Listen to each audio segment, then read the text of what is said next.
So we're here to talk about your first album in, I think, your first solo album in 20 years, Summer of Sorcery. Tell me a little bit about it, what inspired it. Well, a couple of years ago now, 3 years ago, I guess, a guy asked me when we're coming back to London. I said, well, I'm coming back, me and Maureen, my wife, are coming back for Bill Wyman's birthday. And he said, well, that's the same week as my blues festival. Why don't you throw a band together and play it? I was like, well, I haven't done that in a couple of decades, but it sounded like fun, you know?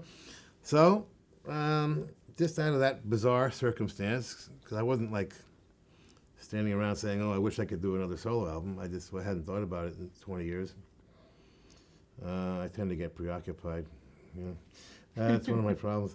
Anyway, I started acting, and Bruce put the band back together, and 20 years went by. So we assembled this group, that I kind of met some guys on the Darling Love album I produced a few years earlier. One of my favorite things of all time, and so we started going through some of my old songs, which I hadn't even thought about, and I was really kind of surprised at how well they held up and how they kind of have become their own genre through the years, this rock meets soul thing, Mm-hmm. So it sounded like an album already, so I said, let's do an album and kind of reintroduce myself as an artist, which I've kind of been ignoring. And You're a busy guy. Yeah, well, yeah. So, that's what we did. I wasn't ready to write a whole new album because I hadn't thought about writing. And so it was an album of covers I had written for other people, right? And I just really liked it. I said, I write very differently for other people than I do for myself. I want to write some of these for me, And I knew I wouldn't want to really do a Soulfire Part 2. I could have, but I said, I got to put the radar back up and get back into actually that thing you do when you're writing. When you're writing all the time and you're in that album tour cycle that we all live in, when we're coming up. You're writing all the time, and you can just kind of, observing things and writing down little ideas or recording little snatches of melodies. And so when you go to make an album, you have all these bits and pieces, right? And then you pick from them. Well, I put the radar down for 20 years, so I was a complete blank slate, So that was a little scary, and I thought, I'm not sure if I can do this again. But let's put the radar up and see what happens. So, this tour, the Soulfire tour, was so definitive. It was so much the story of my whole life that after 6 or 8 months, I slowly started to absorb me, my work. And slowly the ideas started coming for a new album. And so the Summer of Sorcery was a direct result of the Soulfire album and tour. And the fact that this band stayed together for 2 years plus, very unusual these days. It's a 15-piece band, 14 plus me. And all 15 people stayed together. Yeah, pretty much, the 14 of them stayed with me. And that's really important to me because I'm a band guy, you know what I mean? So I need that foundation to evolve from, you know what I mean? I'm not really, I don't have a solo consciousness exactly. So that was really, so I credit the band and just being patient, waiting for that thing to happen. Like I said, about 6 months in, all of a sudden, ideas start coming, and I've always done conceptual albums, and I've always done very political albums and very, very autobiographical albums, and I didn't want to do either one, Well, that's interesting you mentioned that because you're known for these political albums and Sun City and stuff like that. And then it's interesting to me and a little ironic that when the dark political times we're in now, this is, I guess, you're not a political album. It's your least political album. Why is that? Yeah, well, we are truly in a dark time in our civilization. I think historically, the first time in my life, I feel like we're really going backwards. There's been a couple of blips since World War II, like little things like Vietnam and a few minor mishaps like that. But this is really quite definitive and worldwide, and you're seeing the rise of nationalism and fascism everywhere, and it's horrifying. But in the '80s, when I was very political, I felt that was me being at my most useful, which was pointing out things that people weren't seeing. All the politics were hidden back then. Believe it or not, I know it's hard to believe, you would go months without thinking about the government. Can you imagine such a thing? We didn't have Twitter then. I mean, months, you know, as opposed to seconds. Yeah, the social media thing. Sorry, Mr. Yahoo, but you know, it's got mixed mixed results. This whole social media thing. A lot of bad stuff is coming from it, and it seems to be bringing out the stuff that used to be suppressed. You know, wisely suppressed. You know, like people's prejudice. You know, civilized people suppress those things. You know, we all have prejudices, but you know, people who are living in the real world and want to actually get along with people suppress that stuff. And now it's just like people are bragging about it. So it's really gotten weird. But anyway, so now it's in your face 24/7, and I felt it's no longer useful to, or no longer needed to explain what's going on politically. You know. You didn't feel need to comment on it? No, I think it's very obvious. I mean, you literally had to explain Ronald Reagan. You know, he looked like everybody's cowboy grandfather, you know. And meanwhile, we're supporting half of the dictators around the world back then, you know. So nobody knew that. It wasn't very obvious. They didn't brag about it. Right. As opposed to now, where they're bragging about kidnapping children as a deterrent for immigration. You know, what do I need to explain about that exactly? It's like, okay, you know. So I think right now we're very close to a civil war, and I mean that. I'm not exaggerating. The thought of all this stuff going on, you know, I think my usefulness right now is to try and find some common ground and see if we can continue to have some kind of conversation with each other, and you know, and I did that the whole Soulfire tour, and I'll be doing it the whole Summer of Sorcery tour as well. Just saying, let's leave the politics outside and be transformed for a couple of hours with pure music from this fantastic band. Well, it's escape, but more like sanctuary and more like I call it, you know, 2 hours of spiritual nourishment while we recover. You know, it's like rehab, you know, more than escape. You know, it has a purpose. You know, it's not just, you know, mindless escape. It's like purposeful escape. You know, so I'm hoping, you know, people can come together and leave the partisanship outside, and maybe realize that we have something in common still. You know, and that's what music really, it really is the universal language that way. Rolling Stone described this record, Summer of Sorcery, as nostalgic, but I understand you don't really see it that way. No, and I understand people saying that because I have my roots and my influences are always present in my work intentionally and obviously. So, you know, for those who have the historical knowledge, it will remind people of things that, you know, they'll have some resonance from the 50s or 60s. But no, I don't really look back that way. You know, I'm always very much in the present. You know, whatever I'm thinking and feeling and doing is now. And but yeah, there's elements from the past in it. That's just how I see the art form in my genre. Anyway, you know, I see it as an endless sort of river, stretching all the way to the past, all the way to Sun House or wherever you want to start, and you know, into the future.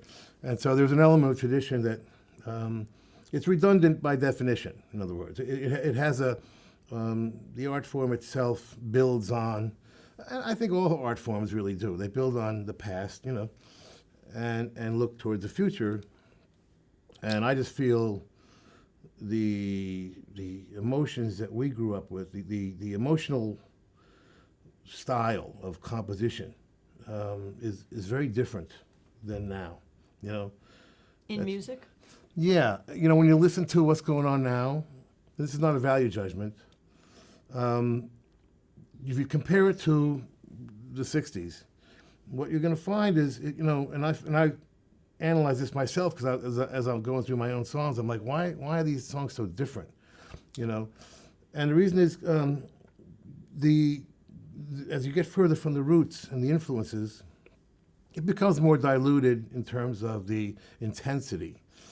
And so if you compare it to what's going on now, I think what's going on now is very casual compared to the life and death sort of attitude we all had with composition. You mean lyrically casual? Yeah, well, no, both. I mean, lyrically, there may be, I'm sure there's some very emotional things going on, but musically, it's different. I think that's because the further we get from the country blues and gospel church, the more, the more casual it becomes. I mean, when you're comparing to talking to God, or the intensity of country blues, which was, as intense as it gets, right? Well, that directly related to the early rock stuff and early soul stuff. The soul music is basically gospel turned secular, right? Mm-hmm. 1 minute you're speaking to God, next minute you're talking about your girlfriend. But God and girlfriend. But with equal intensity, though. You see, that's the difference. Mm. Listen to David Ruffin, I wish it would rain, or, Sam Cooke, Aretha Franklin, these people are, it's as intense as it gets. Well, that was normal. We didn't think of it as intense. We didn't think of it as life and death. That's just normal writing, So I think there's something in that school, let's call it, that we carry on, this traditional school, let's call it, that you see from a lot of us guys from Jersey and others, who, I mean, Tom Petty had it, you see it, I think Mellencamp, Bob Seger, the guys who are from that era carry that on, so it's not really nostalgic exactly because we're not really looking back. That stuff is just in our DNA and continues to be part of our work. Well, I know you're such a rock and roll ambassador for young bands, too. You've got your record label, We Could Cool. You've obviously got Little Steven's Underground Garage on Sirius XM. So I'm sure you get asked this a lot, but what are your thoughts on the state of rock and roll today? A lot of people wring their hands about it. They're worried that rock is dying or is actually already dead. I don't necessarily agree with that, but it isn't the genre dominating pop culture the way it used to be. Mm.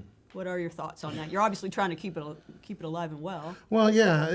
What's happened is we've returned to being a cult, which is probably where we belong. let's face it. Rock is a cult. Yeah, okay. Yeah. It was a cult in 1955, and these crazy guys, started doing it.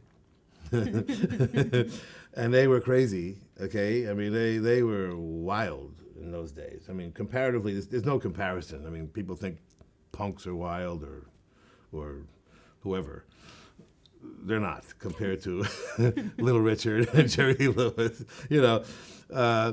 So these guys, were this weird subculture cult thing that broke through slowly. And then staged a coup d'etat on the charts with the British invasion, basically, And suddenly we were in the rock era, And I clocked the rock era almost exactly 30 years, pretty much, from Like a Rolling Stone in '65 to Kurt Cobain's death in '94. And then we returned to a pop era, which we're in now forever, more. And rock and roll has gone back to being a cult. Now, my view of it is we need to try and, make this cult a little bit more, a little bit, sturdier than it is, because people cannot make a living anymore, and that's a shame, and that's bad. So We need to, that's why I started the radio show. That's why I'm trying to get a TV show on based on my radio show. That's why I'm trying to talk the hard rock into becoming a circuit where, they put in the PA system and backline and bands could just travel around. There are 150 hard rocks around the world. Maybe 50 or 60 of them have stages big enough, and whatever else we can do to kind of recreate the infrastructure that is gone.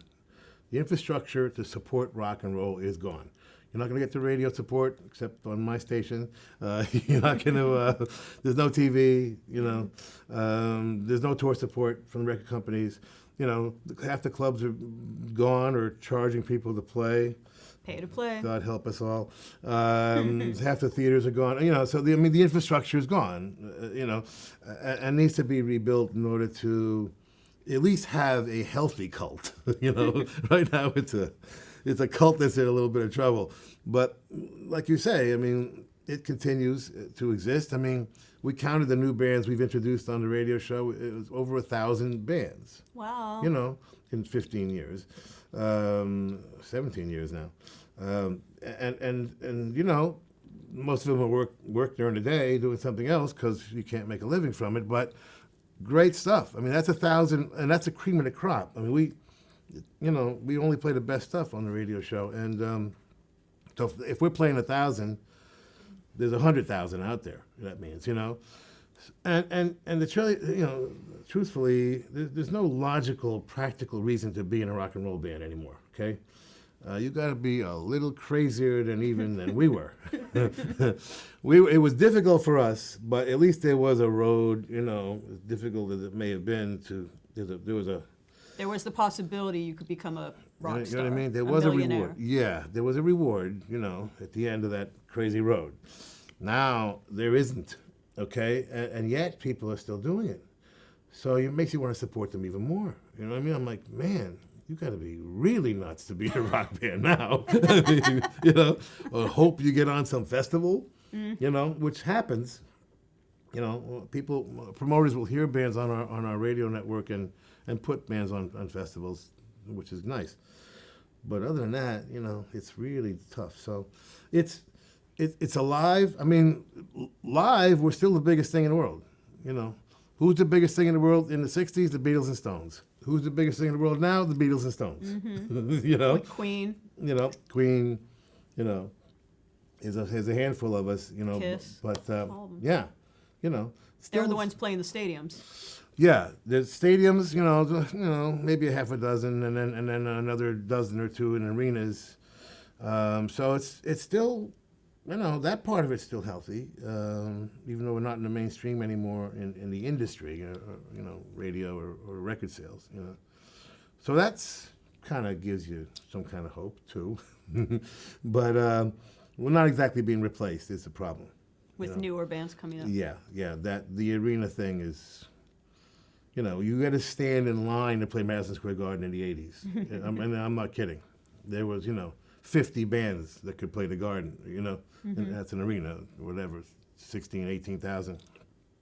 Now, it's just not that way. So things have changed. People's habits have changed. That's the biggest problem, I think, for new bands. When we were coming up, it was people were in the habit of going out and checking out clubs and groups like you still do, which is cool. Thank God for you. I'm a member of the cult. We need a couple 100,000 of you, and then we'll be fine.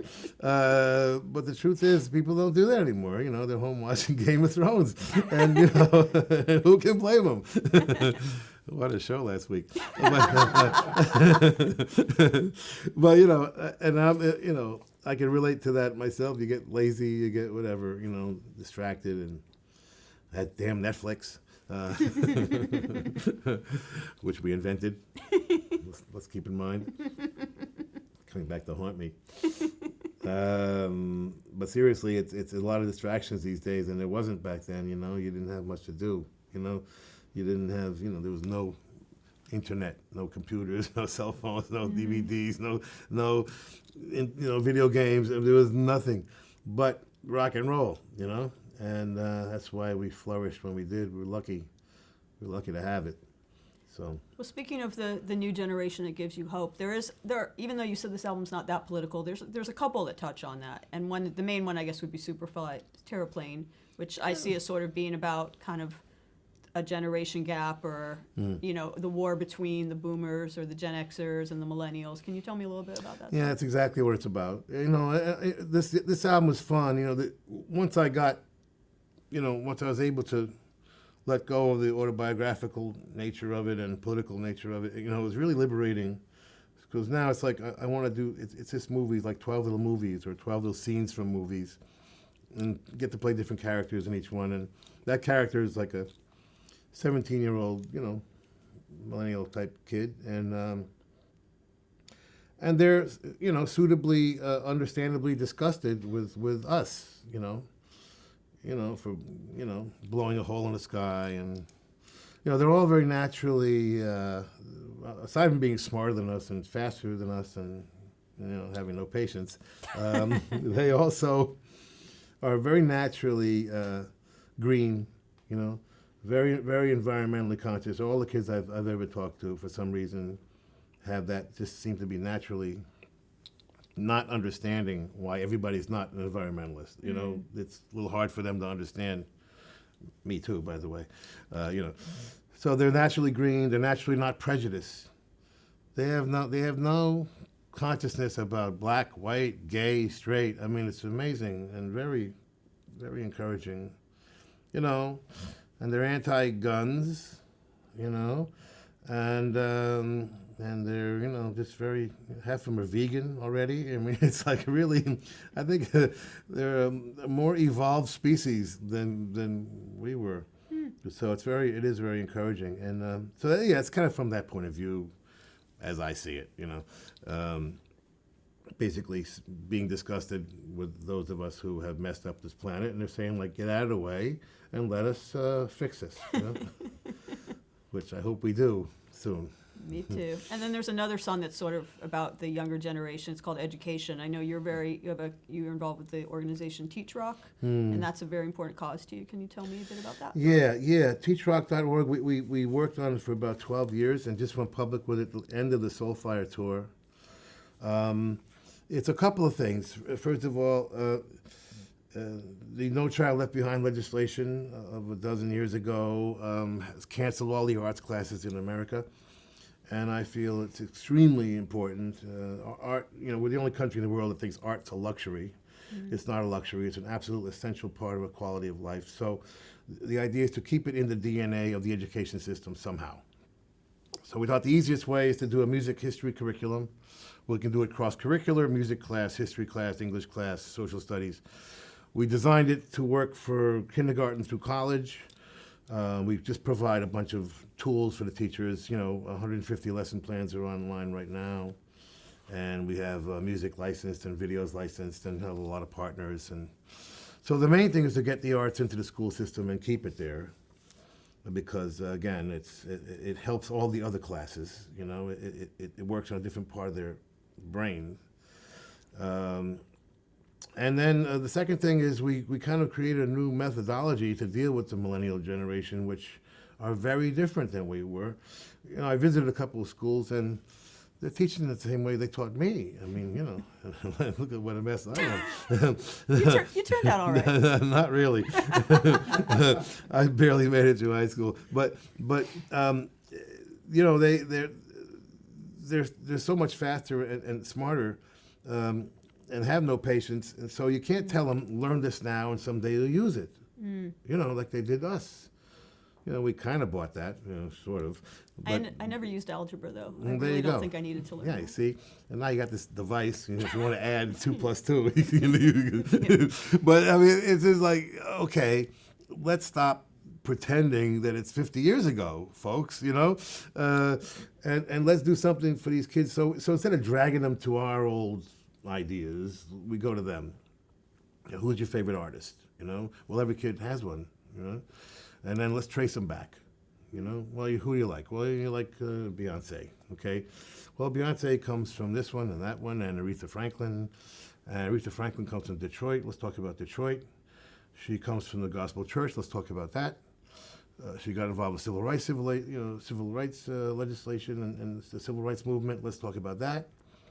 And what happens is the kids are completely engaged because you're talking about something that they're comfortable with, and it's something they know something about, by the way, and it works, and we just started, and we have 25,000 teachers registered already, and that's just the beginning. And they're teaching about 100 kids each, so, that's 2.5 million kids right now. And I mean, we just got started, That's amazing. So, so we got big targets ahead, I want to get hundreds of thousands of teachers involved and, and millions of kids. Because the third thing we want to do, keep the arts in the education system, use a new methodology that actually keeps their attention. And then, hopefully, third is keep them in school, We're very conscious about the dropout rate, which is just epidemic. It's terrible, and somewhere around 50% of these kids in poor neighborhoods are dropping out, and somewhere around 50% of them end up going to prison. Mm-hmm. That's a big number, and I don't know how we call ourselves civilized and continue to tolerate this kind of thing. So we need to change that, and statistics show if a kid likes one single class or one single teacher, they'll come to school. But we want to be that class, And I mean, the last thing I saw a study last week. They said if we improve the graduation rate of young males by 5%, we save society $18.5 billion in crime costs. Wow. Yeah. So, we got a $100 million 5-year plan right now that will end up reaching tens of millions of kids, and I guarantee you, if we get that funded, we will affect the dropout rate. We will start to really affect that. I mean, that 100 million will save us on that 18 billion. It'll be a very good investment. So we're working on that right now, trying to raise funds from people who are interested in education for real, and not symbolic stuff, that makes you feel good, I'm very results oriented, I'm not really a nice guy, okay?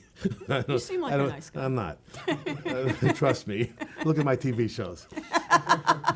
That's closer to me than me. I tend to, I'm not into philanthropy. I'm not. I do things for purpose, And I just, to me, having half the kids in our poor neighborhoods dropping out and going to prison, I mean, it's embarrassing. Our country is better than that. We should be better than that, right? And, it's like what we pay our teachers, such disrespect. It's embarrassing. Teachers should be the highest paid people in our working class, and kids should be given a chance to succeed and realize their potential. It's going to help all of us, you know what I mean? So anyway, that's what we're working on right now. We'll continue to do that. We invite teachers to come to our shows for free. All they got to do is sign up with Christine at teachrock.org. They come for free. The curriculum is free for everybody. We do a workshop in between the sound check and the show for teachers for free. Because a lot of budget cuts, of course. You always hear about the budget cuts. And what gets cut first? The arts. Yep. Yeah, good thinking, right? Anyway, so we're trying to fix all that and just at least give the teachers a chance to do their thing. Because how many times do you read about teachers, buying pencils for their classrooms or paper, or trying to get computers, or out of their meager salaries, and it's just not right. We got to fix our priorities in this country, Absolutely. Well, you mentioned TV shows, and it's actually, so we're in 2019. It's the 20th anniversary of The Sopranos this year, and I would be remiss if I didn't talk to you a little bit about your history with The Sopranos, because we talked about HBO and stuff like that. There's a funny story about how because you weren't really an actor before that show. How did you come involved with that show? It was just one of those weird Hollywood stories that you would not believe if it didn't happen to you. I just inducting the Rascals into the Rock and Roll Hall of Fame. It was the first time that the Rock and Roll Hall of Fame was ever televised. Oh. Just to kind of impress you with destiny here.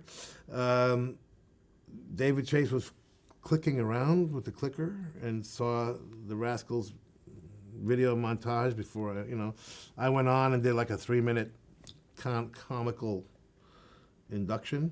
Comical how? It's probably still on you. It's on YouTube, I think. Somebody said they saw it on YouTube. Just it was funny. They there are certain groups that have difficulty getting in the Rock and Roll Hall of Fame. The ones who there was a tradition of dressing up in different costumes. And those groups that dressed up in costumes are the ones that are not respected by the critics who came into the business in, with Crawdaddy and Rolling Stone in 67, 68. And suddenly it all became very serious and all became in art form and, treated seriously by journalists. And that was all good. But, sometimes it becomes a little elitist in that some groups that did not evolve into important lyrics. By the end of the 60s, people were evolving, because of Bob Dylan, into having personal, important lyrics, And some groups just never did evolve into that. That doesn't make them any less important,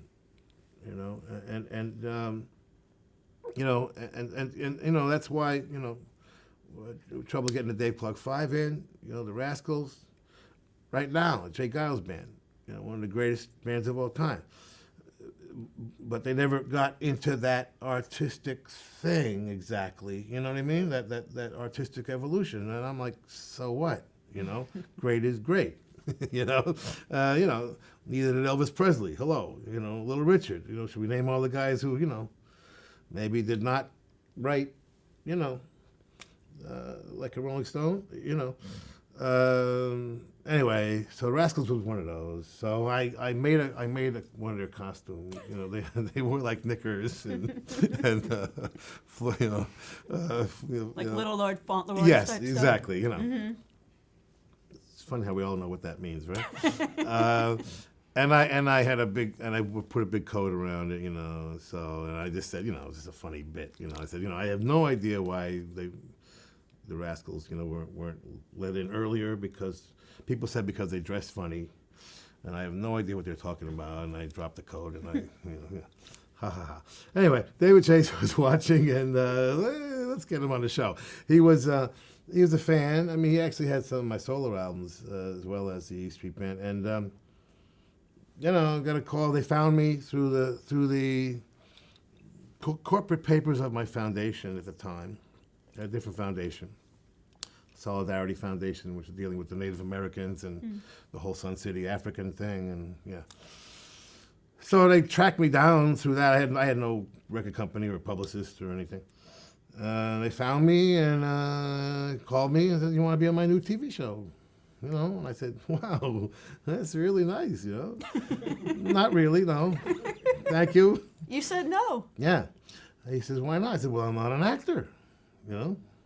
Logical, He says, "Yes, you are an actor. You just don't know it yet." Frankly, I had nothing better to do. So I went down there. And got the gig. I got the ticket to the greatest acting school in history, As I said many, many times, you do a scene with Jimmy Gandolfini and you walk away a better actor, okay? And they were all great. They were all just great to me. I didn't know how they would accept me, and they were very, very respectful and some of my best friends to this day. So it was just a weird thing that happens in your life, You think you're over here banging against the wall and your life walks in the back door. That's what happens to me quite often. Did you have any idea, or was there a moment when you realized how big this show was going to be? 20 years ago was different. We didn't have all these kind of shows that we have on Amazon Prime, Hulu, Netflix, HBO. No, HBO was a big deal for HBO, which was a very small network at the time. They had like a football show and I don't know what else. It wasn't much, and this was a big investment for them. But did you know? Did you think like we're on to something? I didn't.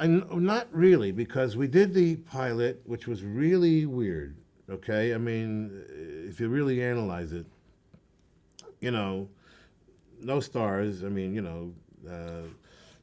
the too many characters, too many subplots, no real seductive camera work whatsoever. The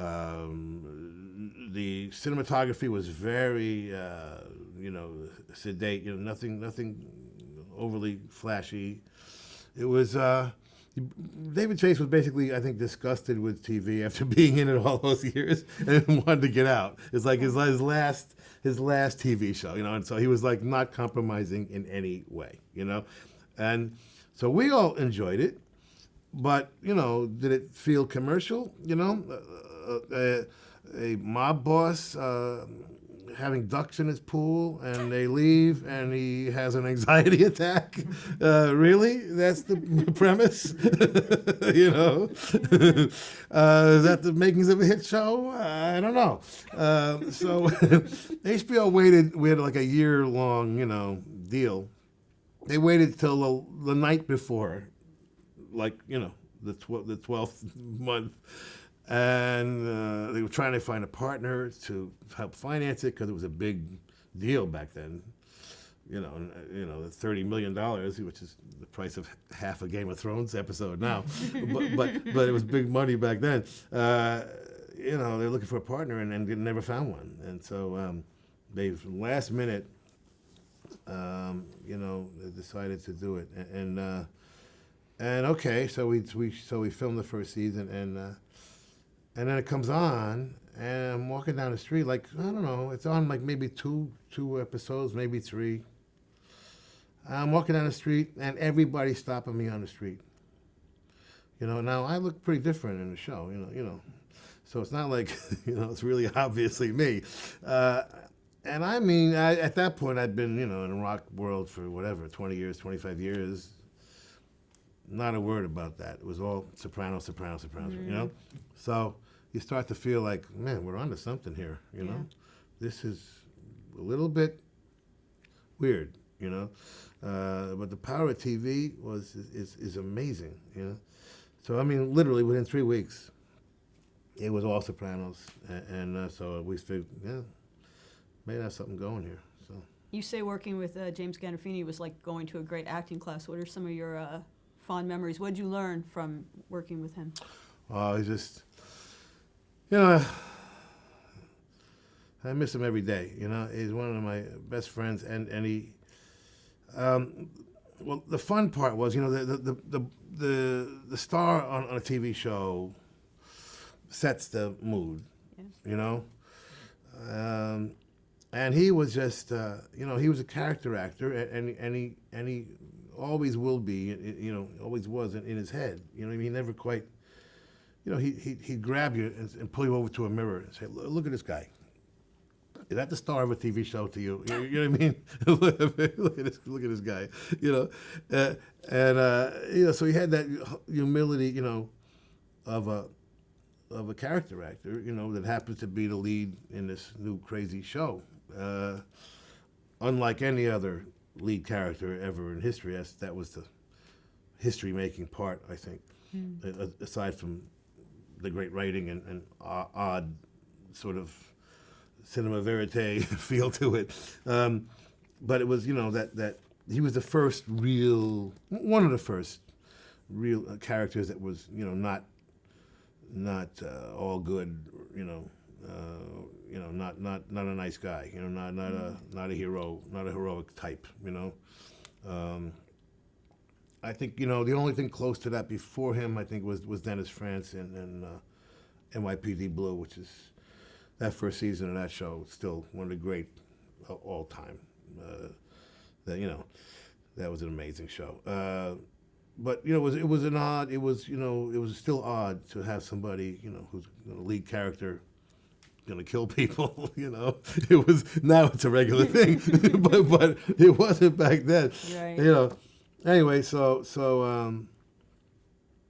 his attitude really would help me. I learned from when I did Lilyhammer. And I was a star. I mean, I certainly took his kind of attitude to that show and made sure that everybody on the set was happy and in a good mood, and no drama, no unnecessary drama. Let's put it that way. Okay. You know, and he just, he's just great. He's just great. You know, it's hard to describe, but he just had greatness, very natural greatness come from him. And David Chase's genius back then, and I'm sure we'll see it again in the prequel film coming out.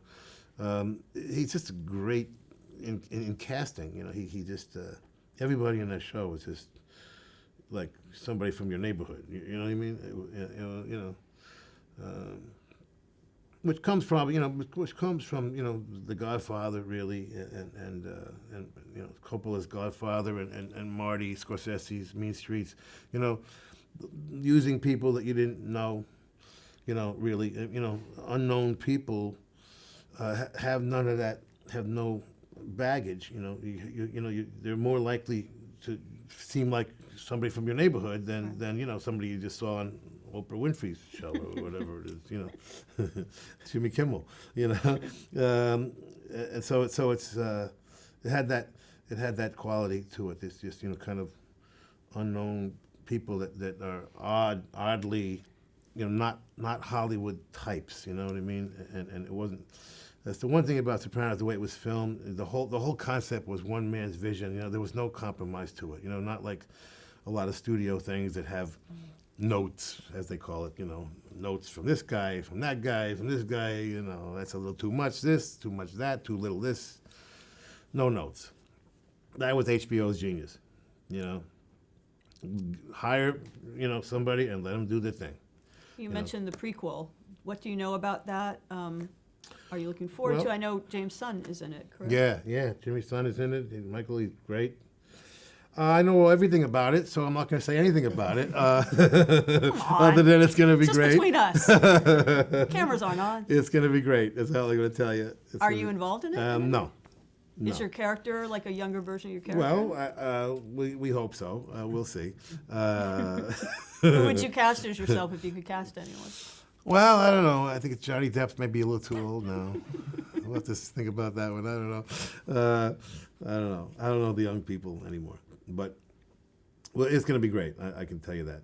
But it was fun to be in the groundbreaking, game-changing place twice in my life. With Sopranos, and then again with being Netflix first show. Lilyhammer's Netflix first show, and seeing that thing come from nowhere, to where it is now was fun. When my first promo tour, I had to explain to people what Netflix was. Wow. Yeah. I said, well, it's like Blockbuster, but they're gonna make their own shows now, and they were like, why? I'm like, because they can. That's why. What do you mean, why? And now everyone says Netflix and chill. It's a thing. Yeah. It's because of you. Yeah, salute. Salute. Ted Sarandos deserves credit. I mean, picking Lilyhammer, picking a show with subtitles as their first show, okay, with this on the line, right?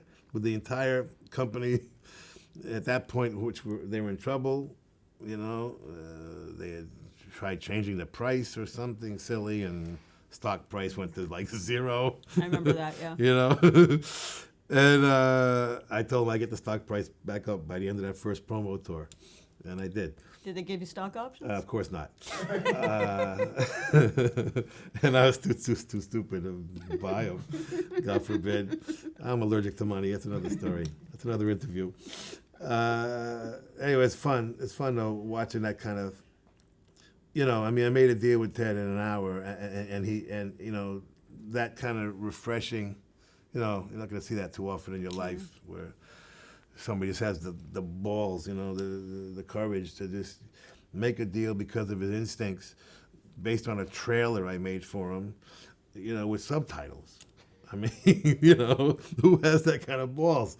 So he deserves all of the success that he's had, and it really was the beginning of international content, and so I kind of watched the revolution happen twice, It's nice. Very nice. Well, last thing I want to ask you about, since I'm obviously into anniversaries, and you're known for so many things, your activism, your acting career, your solo music, but of course also your music with Bruce Springsteen, is we're coming up in June on the 35th anniversary of Born in the USA, which was a very, 84, right? I'm doing the math right? I'm not even trying. Okay, 84. I'm just thinking about it. 35 years. 35 years, huh? Yeah, you co-produced that record. I did. It's interesting because you were talking about Reagan at the beginning of this interview, and there were a lot of misunderstandings about sort of the lyrical content when that record came out. People took it kind of on the surface and didn't realize what some of the songs were about. I'm wondering if you have any thoughts on that. Well, in truth, I think that misunderstanding paid a lot of my bills. So, it happens. I mean, Bruce did call them, Bruce's people called Reagan's people and said, listen, stop using the song, at some point, because it was becoming embarrassing, but for them, because if you actually read the lyrics, sometimes misunderstandings pay off is the bottom line, but my position on Voice of America, very clearly, a few months before Born in the USA, and Bruce's position. I mean, we share the political philosophy, I think, of being patriotic Americans, and how we define that is the way our founding fathers defined it, which is questioning the government at all times to make sure we're adhering to the ideals that our country was founded on,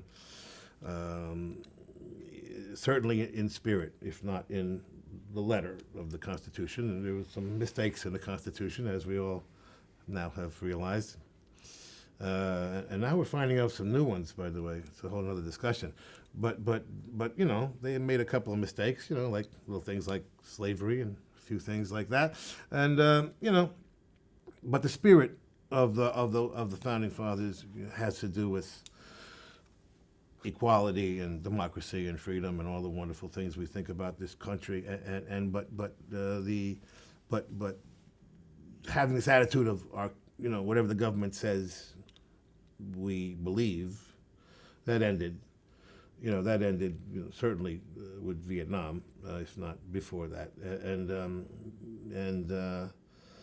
and ever since, the healthier position is question the government and make sure we do the right thing, and so, I expressed that in a lot of my, song I wrote called "I Am a Patriot," and we both share that it'll surface once in a while in our work, especially from back then. But we continue to feel that same way, We share that kind of patriotism, true patriotism, which is not nationalism. Right. Very different than nationalism. We are patriotic in the sense that we really admire the ideals our country started with. We're the only country ever formed. Every other country has a common culture. We are a culture of ideas. The only country that's ever formed that way. And but that is a global idea. It may have started here, and we gave birth to it in some ways. But it's a global idea, and ever since World War II, we've been trying to head towards global unity, which should be our ambition, right? And now, for the first time in my life, we've stopped that. All the agreements are being broken.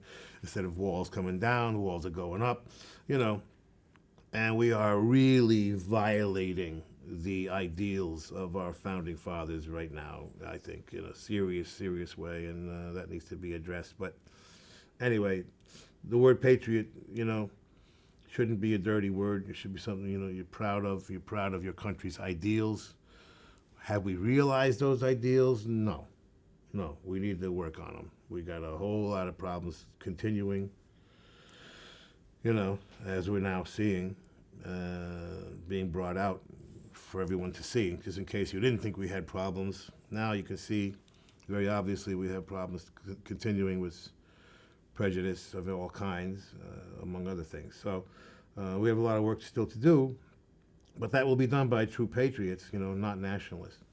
Do you think the song or album Born in the USA do you think people get it more? How do you think it resonates now 35 years later? Oh, I think they get it now. Yeah. I mean, I think people get it now. I mean, all they do is read the lyrics. It's not like it's some kind of secret code or anything, It's Born in the USA, and that is something that, you're both proud of and still working on the, like I say, restoring or reaching those ideals that those guys came up with, and they were brilliant guys, but we haven't gotten there yet. Okay, I have one last question for you. Will you run for office, please? I'll vote for you. Who can afford it? You said you were allergic to money. So. That's what I mean. I mean, I got a big family to feed. You see my office? Would you ever? I feel you'd be great if you went into politics. No, I got too much. Too much to do. Too many. I've been too honest in my life.